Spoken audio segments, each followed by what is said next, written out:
Hello guys, আসসালামু আলাইকুম। আশা করি ভালো আছেন। আলহামদুলিল্লাহ, আমিও ভালো আছি। এক নজর কুয়েত শহরটা আপনাদের দেখাই। অত্যাধিক সুন্দর কুয়েত শহর।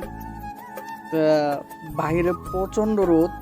আজকের যে তাপমাত্রা 55 ডিগ্রি সেলসিয়াস রোদ। তো আগের ভাই এক ভিডিওতে কমেন্ট করছিল, ভাই তুমি কিসের চাকরি করো, কিসের ডিউটি পাইছো ওখানে। ভাই আলহামদুলিল্লাহ, আমি ডিউটি করি এদেশের আদালতে। আদালতে ডিউটি করি। আদালতের যে বিল্ডিং আছে এই বিল্ডিং এর উপর থেকে আমি ভিডিও করতেছি। আর এটা হলো এদেশের স্কুল, মাদ্রাসাও বলে। আর স্কুল গরমের জন্য বর্তমান স্কুল বন্ধ, 3 মাসের জন্য বন্ধ করে কুয়েত সরকার। বাংলাদেশের মতো বড় বড় গাছ নাই কুয়েতে। এই ছোট ছোট গাছ অনেক সুন্দর এই গাছগুলা। আর বাইরে অনেক রোদ, এই রোদের কারণে গাড়িতে আগুন ধরে যায়। তা অনেক গাড়ি পুড়ে গেছে এই রোদের কারণে।